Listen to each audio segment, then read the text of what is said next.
नमस्कार, मैं हूं आपके साथ मोनिका सिंगराना। गांव गांव खबर खबर के हमारे खास बुलेटिन में आप सबका बहुत बहुत स्वागत है। इस बुलेटिन में हम आपको यूपी उत्तराखंड के दूर दराज और ग्रामीण इलाकों की खबरें दिखाएंगे। आज के हमारे इस बुलेटिन में आप देखेंगे कहां एक सिरफिरा युवक सांप के साथ खेलता रहा।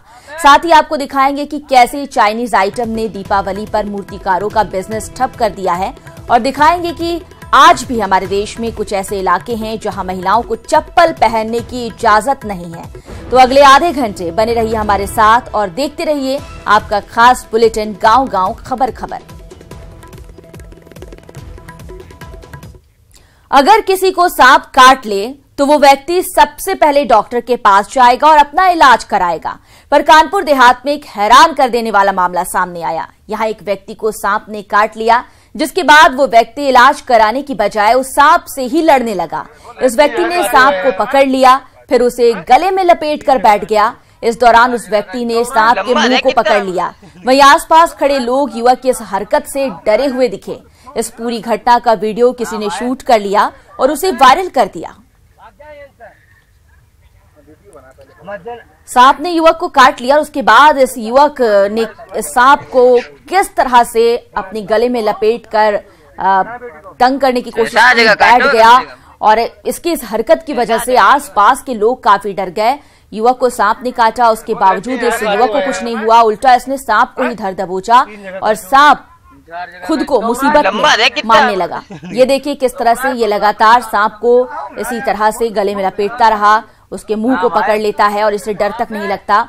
इस व्यक्ति को ये सांप जो है वो काट चुका है, उसके बावजूद ये युवक डॉक्टर के पास जाना छोड़कर इस सांप से ही उलझ पड़ा। किसी ने इस दौरान इस वीडियो को शूट किया है, बनाया है ये, और उसके बाद इसे वायरल कर दिया गया है, जो इस वक्त आपके सामने है।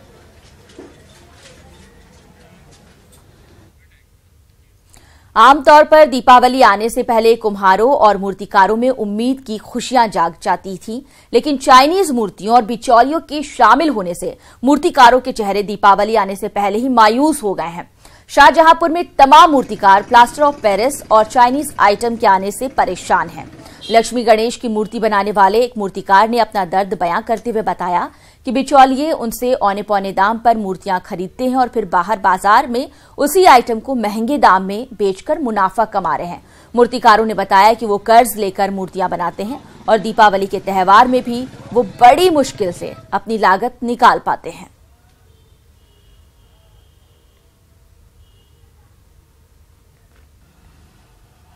सरकार कभी का ध्यान देती नहीं कभी। हम लोग जो मजबूरन जो है ये करते हैं अपना धंधा, जो हाथ पे नहीं साथ दिया सरकार ने, और सरकार जो है क्या नाम उनकी सुनती है, जिसके पास पैसा है। हम लोगों का सुनती नहीं है, गरीब आदमी। महंगाई के मारे तो ठिकानों नहीं, बच्चे मंजूरी करते, जे बीमार रहते तो क्या करें घर में, बताओ। ये करके किसी के लिया कर लिया। और अब आपको पिछड़ी सोच की एक तस्वीर दिखाने जा रहे हैं। बुंदेलखंड में महिलाओं के उत्पीड़न का एक और मामला सामने आया। यहां महिलाएं चप्पल पहनकर नहीं निकल सकती हैं। मामला बुंदेलखंड के ललितपुर जिले से जुड़ा है। यहां के ग्रामीण अंचलों में आज भी महिलाएं जलालत भरी जिंदगी जीने को मजबूर हैं। इस जिले के अनेकों गांव में महिलाएं गांव के दबंगों के घर के सामने से चप्पल पहनकर भी नहीं निकल सकती हैं। बताया जाता है कि जैसे ही दबंगों का घर आ जाता है तो महिलाएं हाथों में अपनी चप्पल ले लेती हैं और घर निकल जाने के बाद वो चप्पल फिर से पहन लेती हैं।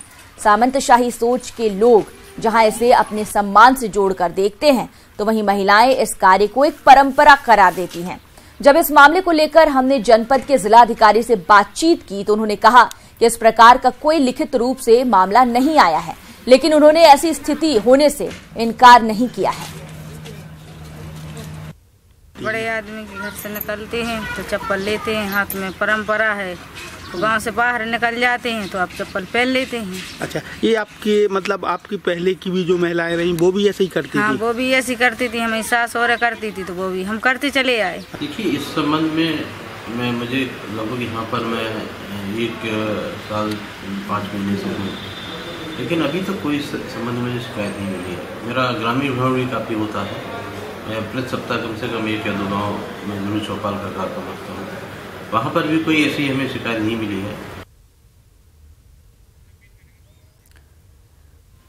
तो महिलाएं यहां चप्पल नहीं पहन सकती हैं। जब भी किसी दबंग का घर आता है, महिलाएं चप्पल अपने पैरों से निकालकर हाथ में पकड़ लेती हैं और फिर आगे बढ़ती हैं।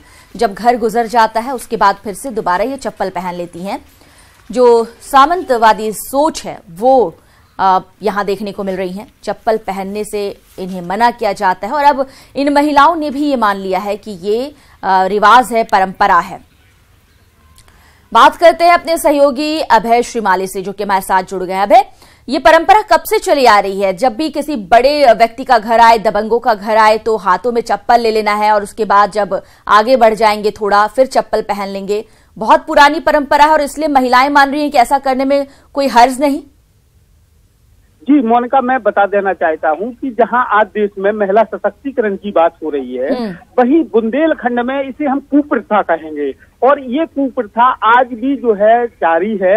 और जब भी गांव में गांव के मतलब दबंग असरदार व्यक्ति के घर के सामने से दबंग मतलब व्यक्ति के घर के सामने से दबे कुचले भर की महिलाएं निकलती हैं, तो उनमें इतना खौफ रहता है कि वो हाथ में चप्पल ले लेती हैं और जब घर निकलता है उसी के बाद वो चप्पल पहन पाती हैं। जी मोनिका। अबे, जिलाधिकारी से भी आपने बात की, क्या कह रहे हैं वो? जी, जिलाधिकारी ने बिल्कुल इस मामले को पूरी गंभीरता के साथ लिया है। जब इस पूरे मामले को न्यूज 18 ने उठाया है तो उसके बाद जो है जिलाधिकारी का कहना है कि ना केवल वो है इस मामले में सख्त कार्रवाई करेंगे, बल्कि जो सरकारी कार्यक्रम है प्रशासन के जैसे जन चौपाल इत्यादि, तो इनके माध्यम से भी महिलाओं को जागरूक करने का काम किया जाएगा। जी मोनिका।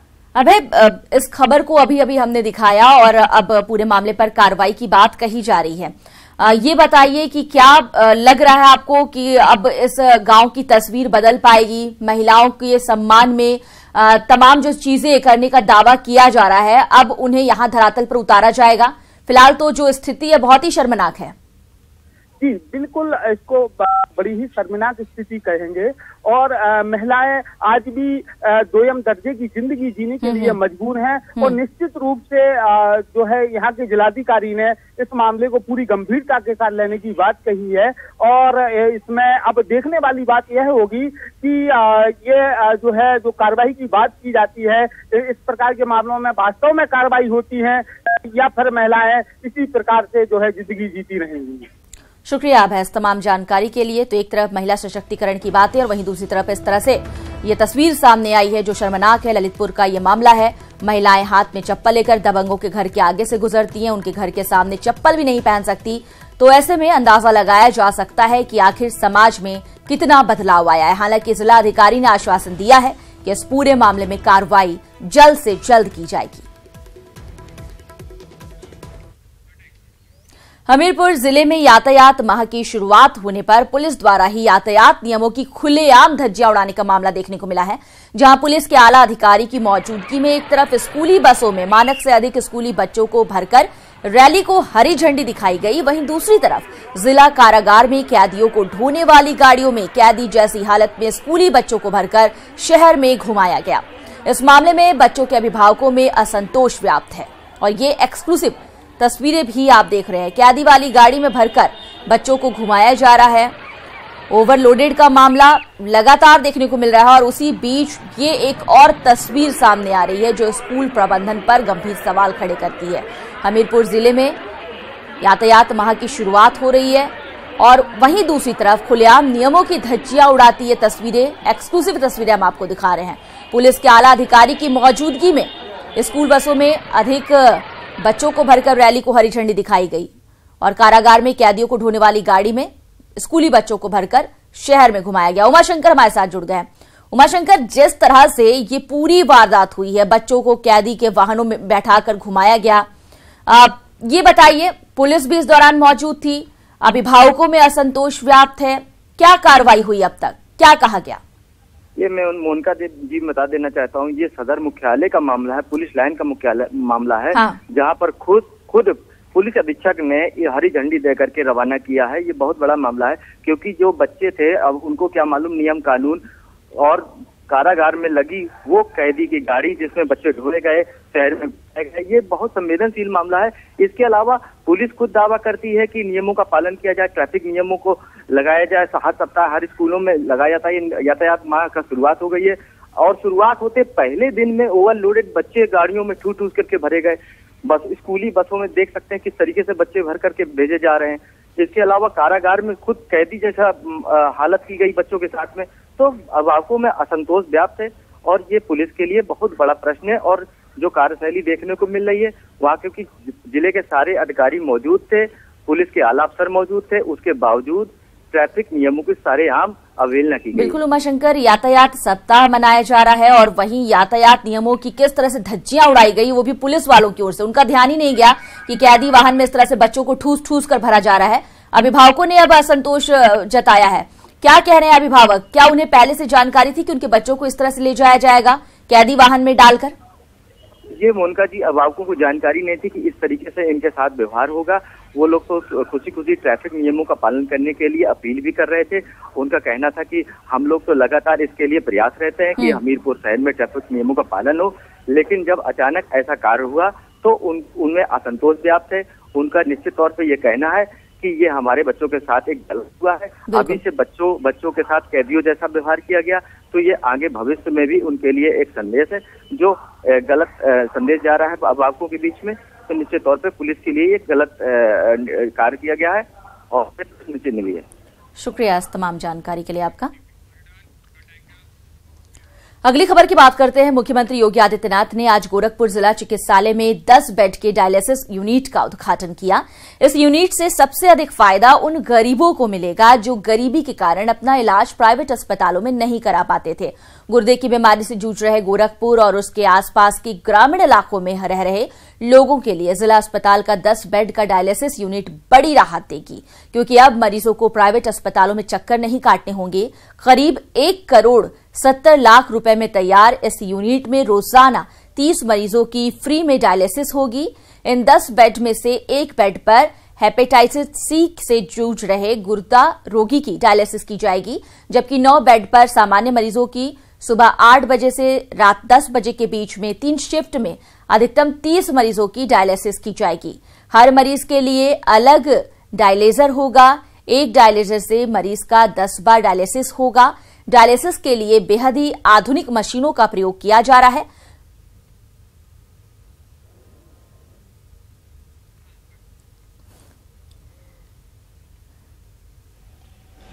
आज हम लोगों ने गोरखपुर जिला अस्पताल में उत्तर प्रदेश राज्य की सरकार के साथ जो पब्लिक प्राइवेट पार्टनरशिप प्रोजेक्ट के अंतर्गत डायलिसिस केंद्रों की स्थापना कर रहे हैं, उसमें गोरखपुर की इकाई का उद्घाटन किया माननीय मुख्यमंत्री जी ने। इस केंद्र में 10 बिस्तर हैं और 10 मशीनें हैं। गुणवत्ता के हिसाब से यह केंद्र, जहां तक मैं समझता हूं, किसी भी केंद्र से आगे ही होगा, पीछे नहीं होगा। मुख्यमंत्री योगी आदित्यनाथ ने जिला अस्पताल में 10 बेड के डायलिसिस यूनिट का उद्घाटन किया। इस डायलिसिस यूनिट का सबसे अधिक फायदा गरीबों को होगा जो पैसे के अभाव में अपना इलाज नहीं करा पा रहे थे। अखिलेश पांडे के साथ रामगोपाल द्विवेदी, न्यूज़ 18 गोरखपुर। को एक ऐसे व्यक्ति की खबर दिखाएंगे जो अपने लिए नहीं बल्कि दूसरों के लिए जीता है। 70 साल के दयाराम इलाके में खारे पानी की समस्या को दूर करने के लिए गांधीवादी तरीके से अपना आंदोलन चला रहे हैं। दयाराम जिलाधिकारी कार्यालय के बाहर पिछले 2 दिन से धरने पर बैठे हैं। साफ पानी की लड़ाई लड़ रहे दयाराम को एटा का गांधी भी कहा जाता है। जब प्रशासन की तरफ से उन्हें कोई मदद नहीं मिली, तब अब दयाराम ने न्यूज़ 18 के माध्यम से प्रदेश के मुख्यमंत्री योगी जी से फरियाद की है ताकि उनके अधिकारी उनकी बात सुन सके। इसे हम प्रार्थना करेंगे यदि हमारी स्वीकार कर लें तो कि ये 60 किलोमीटर का एरिया है, इसको बड़े ध्यान से गौर से इस काम को करें। हम हाथ जोड़ के बात करते हैं और हाथ जोड़ करके कहना चाहेंगे कि योगी जी हमारी तरफ ध्यान दें, क्योंकि 60 किलोमीटर का एरिया है और मैं अपने लिए नहीं, मैं जनता के लिए भीख मांगना चाहता हूं कि वो इस बात पर गौर दें और उच्च अधिकारियों को आदेश दें कि इस पर इसका हल ढूंढें किसी तरीके से। केवल हल है यही कि हमें गंगा का पानी नहरों द्वारा पानी दिया जाए। बहराइच शहर के महाराज सिंह इंटर कॉलेज का मैदान शिक्षित बेरोजगारों से भरा रहा। नौकरी पाने की ललक उन्हें मीलों दूर से खींच लाई थी। विभिन्न कंपनियों के स्टॉल्स पर साक्षात्कार फॉर्म भरने के लिए अभ्यर्थी उमड़ पड़े। प्रधानमंत्री नरेंद्र मोदी की कौशल विकास मिशन द्वारा आयोजित रोजगार मेले में 1930 अभ्यर्थियों की काउंसलिंग हुई। इनमें 520 लोगों को तत्काल ज्वाइनिंग लेटर मिला। पीएम की कौशल विकास मिशन में रोजगार पाने वाले बेरोजगारों के चेहरे भी खिले नजर आए।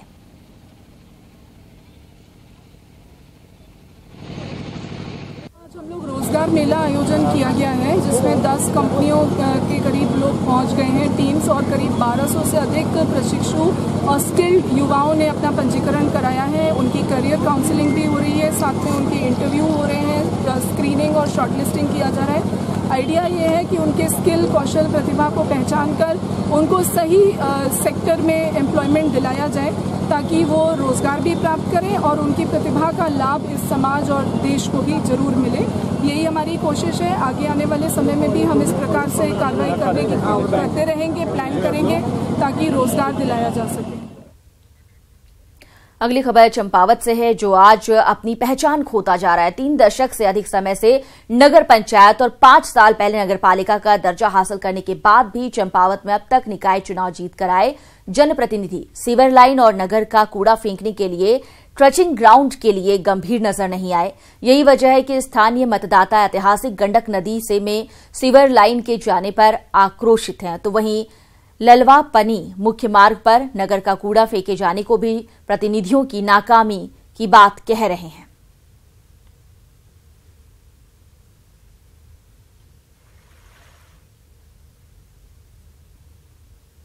नगर पालिका के रूप में है, यहाँ पर तमाम जनप्रतिनिधि यहाँ पर आए, लेकिन कोई भी जनप्रतिनिधि आज तक यहाँ की महत्वपूर्ण मांग सीवर लाइन का निर्माण नहीं कर पाया, जिसका सीवर जो है हमारी ऐतिहासिक गंडक नदी में जा रहा है। हमारी आने वाले नगर पालिका के अध्यक्ष से मांग होगी कि वह यहाँ पर शीघ्र से शीघ्र सीवर लाइन का निर्माण करें। 5 साल हो चुके नगर पालिका बने हुए, लेकिन उसके बाद भी आज तक यहाँ की मूलभूत सुविधा चंपावत वंचित है और एक ट्रंचिंग ग्राउंड नहीं बन रहा है, क्योंकि कूड़ेदान जो है यहाँ ढोलापानी रोड ने बनाया है शहर के नज़दीक। ये अन्यथा दूर जगह होना चाहिए, शहर से दूर, जैसे हमारे गाँव की और जो हमारी महिला है, आस पड़ोस के लोगों को कुछ से परेशानी नहीं होनी चाहिए, शहर से थोड़ा दूर होना चाहिए। इधर मसूरी में भी चुनाव प्रचार तेज हो गया है। शहर में भाजपा, कांग्रेस सहित सभी पार्टियां प्रत्याशियों के प्रचार प्रसार में जुटी हुई हैं। वहीं मतदाताओं का कहना है कि वे उन्हीं प्रत्याशियों को वोट देंगे जो शहर समस्याओं से निजात दिलाएगा, साथ ही शहर के ट्रेंचिंग ग्राउंड को शिफ्ट कराएगा।